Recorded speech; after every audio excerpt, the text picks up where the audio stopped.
I came across a video essay in my recommended detailing the series called The Return to Freddy's. And it's this Fangame series that originally marketed itself as the third installment in the FNAF series, back before when there was no FNAF 3, it was yet to be made. It just said this is the third FNAF game. And then Scott Cawthon himself contacted the creator and said you need to change the name, so it's The Return to Freddy's now. Anyways, it was this Herculean rise and fall. This truly inspiring, heart-throbbing, tear-shedding story of this individual who just loved to make video games, loved to make fan games, but got a little bit too ambitious and swallowed himself whole. In one of the games, there is a green character, and his name is Gron, and he slips on a bar of soap, and he falls into a spring-lock animatronic, and he dies. He trips on a bar of soap, he slides across the room, and he falls into a spring-lock animatronic, and he dies, basically. And I just thought that was pure cinema. And apparently there is a novel based on the franchise, and this is just a .txt file, and I found this by going on GameJolt and looking up the novel, and the GameJolt page was just a download with this txt file and nothing else. So we're gonna read it, and I just like to make a disclaimer. We are not laughing at this auteur, okay? We are laughing with them. We are acknowledging the baby steps one takes in their creative journey and how they can be a bit rough around the edges, and we respect this. And we look back on them cheerfully without regret. Life is nothing but a butterfly's dream. Really profound stuff here starting off. Others located on the other side of the world? There was a secret Japanese government facility located on the other side of the world? Other side with respect to what? What do you mean other side of the world? The other side of the world, with respect to Japan? What do you mean on the other side of the world, bruh? Okay, yeah. Super cancer. This is something that was mentioned in the video essay. I guess this is just a more vicious, vitriolic version of cancer. And it's contagious. There was sadly no cure. How unfortunate. Wait, what? They had the idea of transferring one soul from one body? They just had the idea one day? They just were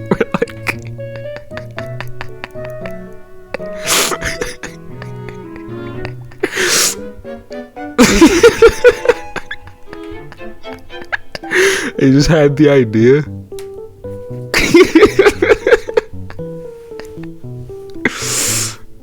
To an object or mechanism of any kind of their choosing. I'm obsessed with the notion that someone simply had the idea of transferring one soul from one body, and that was the only thing preventing it from being invented, or preventing this scientific step of progress to be made. I'm trying not to point out typos because it's the easy thing to do, okay? It's not intelligent commentary.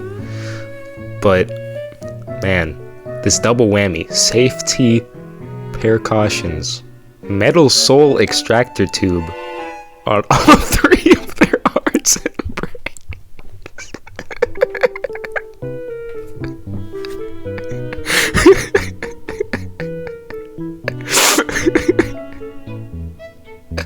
I don't know why this is so funny to me. The metal soul extractor tube. It's okay. This Okay, someone had the idea to separate the soul from the body, so they invented this machine that consists of a single tube that you put on your heart and brain. Okay, I respect the world building. I see the story unfolding. The owner of the Gilbert facility, Gilbert. Masterful prose.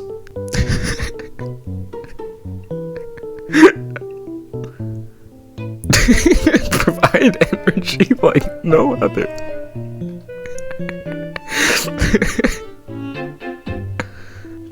A very unsettling voice, as if he was looking into an inside job. You know that classic looking into an inside job voice?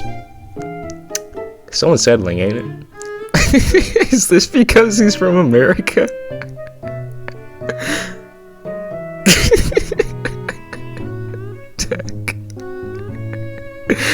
It's so like taboo. He has to take a dramatic pause. An interesting antidote bottle that caught his interest. Standard side effects such as itchy throat, lightheaded, 90% immortality,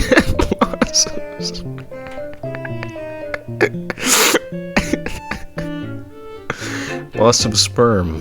What does 90% immortality? What does this even mean? Isn't immortality something that's like how do I say that? It's something that's implies a binary. So you're either mortal, you have the ability to die, or you're immortal, you have the ability to not die. Or I shouldn't say you have the ability to not die, but you are incapable of death, of dying. So it's one or the other. There's no spectrum. There's no like 90%, 80%, 50%. There's no like you can't be kind of immortal. Or is it like a 90% chance of immortality? They had the idea to run a business known as Fazbear Inc. They wanted to make Fazbear Inc. You break chance. Okay, if you get caught lacking on the job and you break chance 1, you get dragged by the other gang members behind the secret wall that lies a horrible dark secret of slavery. Break chance 2, you get forced into one of the torture suits and die from head to toe.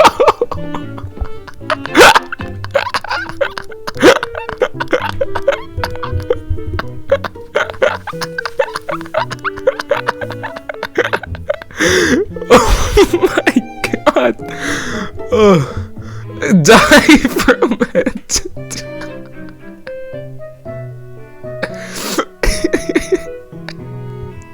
They got a wow. Vincent and Gron got a free pass. Usually it is a sin so heinous that you get put behind the secret wall and are condemned to slavery. But this time, they just let it slide, man. Torture suits built for slavery and torture. 3 torture suits. The Beast, Torture Buster, and Torture Saber. Werewolf animatronic. There was blood absolutely everywhere. God, it was just positively all over the place. It was a sight that wasn't worth seeing.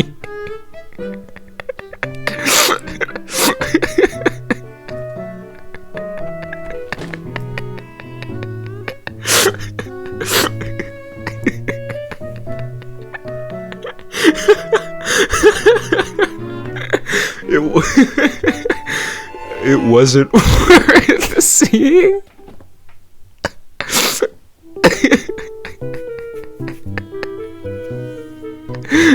I'm fucking crying.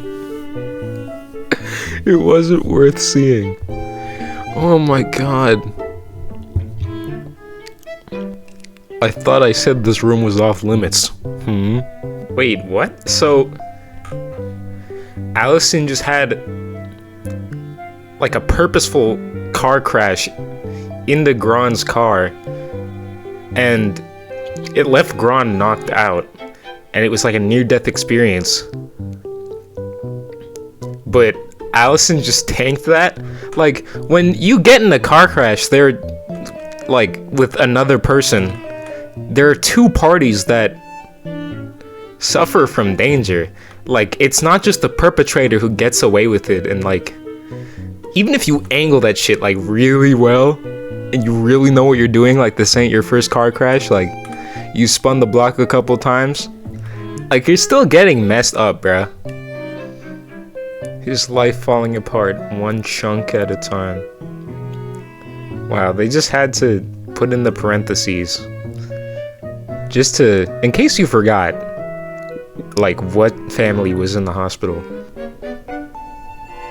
I just want to be sure that my pal is in A-OK condition. Hey, they got a drink in the Coke dispensers. I'm drinking Diet Coke too. I'm gonna take a swig right now, in fact.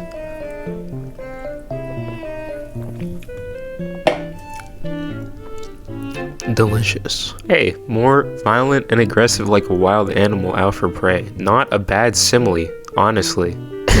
Wait, the police found the golden Frankbird suit, and they weren't gonna touch that thing, so they left it to rot. They were afraid it would cause damage, or even worse, become an even greater threat. They didn't like confiscate the evidence for investigation, they just were like, ew, I'm not touching that thing. Gross. Not so golden. Man, it really is a wonder how much of an impact Golden Freddy had in like every single fan game or fan universe has a golden version of the animatronic, of the main animatronic. It's like an animatronic being golden is such a staple.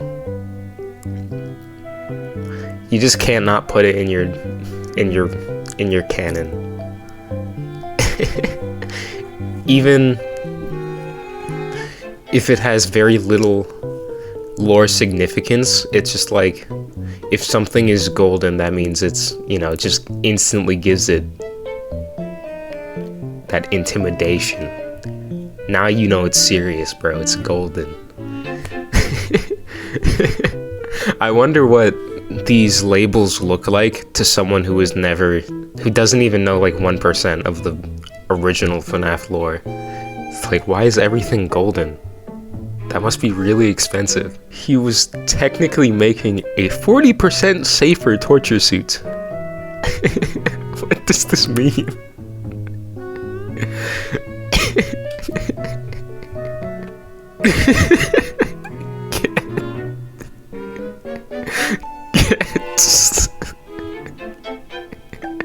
G apostrophe.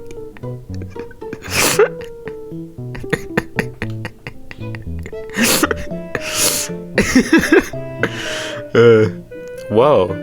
In case these things were to happen, use of the subjunctive? This is some advanced grammar. You like to see it. What? And you need to be prepared for these things when it does happen, which I hope dearly that it doesn't. It's such an awkward sentence. Wait. It's a travel pod. It's like an elevator. It doesn't go up and down, though. It's in a funnel pipe. And it goes up, down, left, right, or even upside down. So it's the elevator from Willy Wonka. And saw that he was, in fact, being hacked.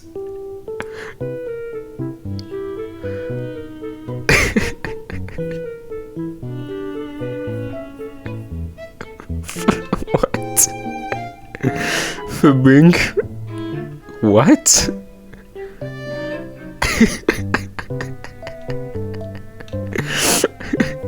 Fabink. I don't want to do anything to cause any harm towards people. Wait, what? He found a test subject that was labeled Do Not Access, but the person's actual name was Do Not Access?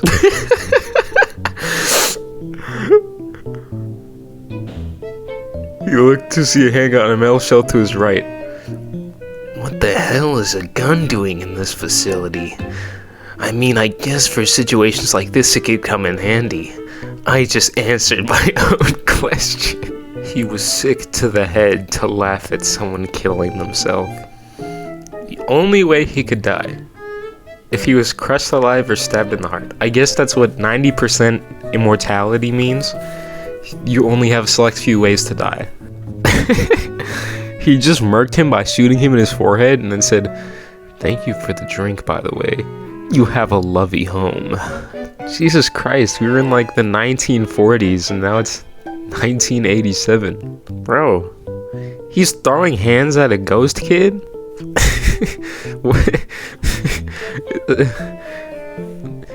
What?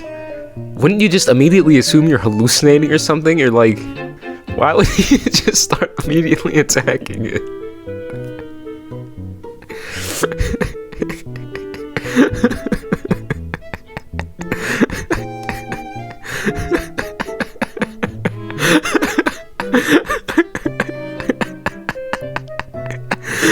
He's just beating up a kid. A ghost kid. Bro.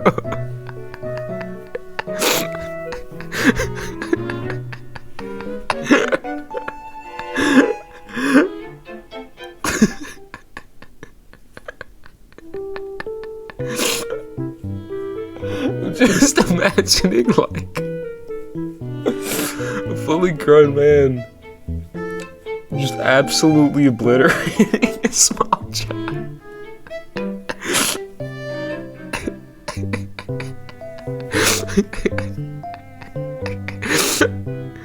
He threw it. He just chucked him across the room. Like a goddamn pillow or some shit. Why are you so mad? It didn't do anything, bro. Wait, the ghost child was just a regular kid? Vincent just beat up a little kid and like threw him across the room and shit. Yeah, Kenneth Cots. This was another thing in the video essay. You could tell that this is supposed to be an anagram of Scott Cawthon. Kenneth Cots. It almost sounds like a real name, I guess. Kenneth is a bit of a stretch, though. But I could see Cots being an actual last name. Still weird. I mean, you could just... This author isn't the best with character names, like Gron and Kenneth Cots. There's this website you can go to just generate some fictional names, like automatically. They just have a huge repository of names. And you could just get like 10 new names instantly. It's like character naming is like the most solved issue in writing, probably. So I guess he just... Maybe it's like an homage, you know? Like a subtle... Well, it's not exactly subtle, is it? But maybe he thought of this as like a nice little nod to the original creator. And he was doing something rather cool. I actually kind of like the visual of Vincent slouched over on the desk, just laying there, head down, and then someone notices he's like super out of it and then knocks on the door to get his attention, and then he wakes up. That's actually kind of an enjoyable sequence. I made this typo all the time, misspelling quiet with quite. That was a huge habit of mine. It's honestly kind of like endearing to see it elsewhere. The night was quiet. The crisp air. What would air being crisp even entail? Crisp air. I'm trying to think. I guess if it's like so, not so cold, but like cold to a degree that it's like sharp. I guess crisp air. Maybe I'm just unimaginative and other people would read this and, you know, immediately know what the author's talking about, but I just can't imagine air being crisp. She couldn't feel anything anymore, only pain. This kind of goes hard, I'm not gonna lie. Not gonna lie.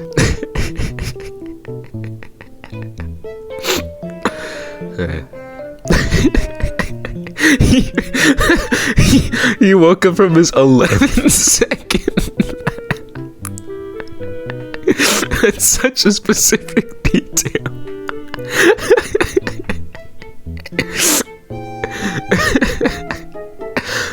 Why are you sleeping on the night shift job, dog? I thought you were the perfect candidate. It described you as so. 11-second nap. It's such a strange little detail to throw in there. Wow, subtle.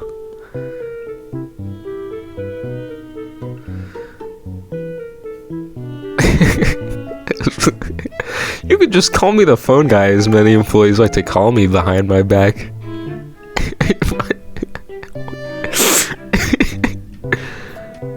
Wait, okay. So, Allison, also known as the phone guy, called and he was like, I have a mask, but quick little warning, don't wear it if you're allergic to latex. And then freaking Coneth is like, he puts it on anyway, even though he was allergic to latex. So Allison just like made a crazy soul read and forewarned him about this latex infested mask. And even though he made that out of the blue warning, he was cautious enough to do so, he still wears it anyway. Oh, he's so close. You're right there, brother. Just hold out for 2 minutes, please. Wow, they were here and there, scattered like a mess of Legos. What a simile. What the hell happened? Wow, 2015. We went from 1944 to 2015. Wow. An entire century almost. The story has scope. I'll give him that.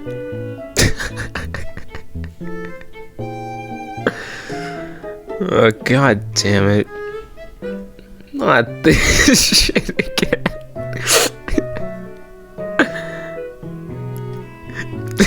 Animatronic tampered with wires and put his soul inside. And they started coming to life. He's like, man, I'm so tired of this bullshit happening every day.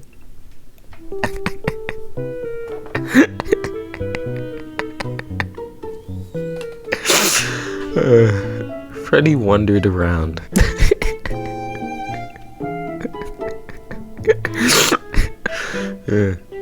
These 3 kids saved up enough money to buy a 2-story building? I guess it was run down and stuff, as they said, but like, how much does mommy and daddy's allowance give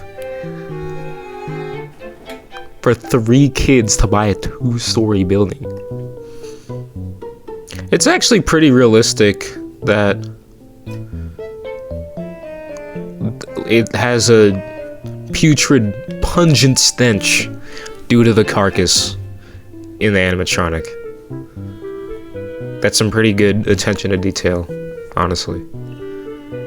I mean, it seems like an obvious fact. Of course, a dead body in an animatronic would smell terrible, but, you know, having them mention this wasn't something that would be mandatory for the story, so they went out of their way to do this, and I think that's thoughtful of them.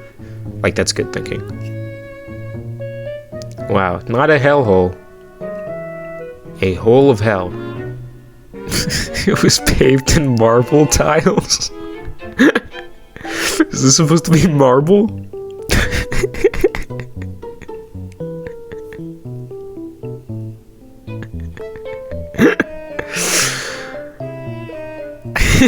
Wow. Oh boy. I guess another murder is on my accident checklist. Okay, Allison, the only way he can die is by getting stabbed in the heart or crushed. Keep that in mind when reading, dear viewer. Wait, what? Carson just murked everyone in the criminal gang, but Allison can only be stabbed through the heart or crushed. So what the fuck?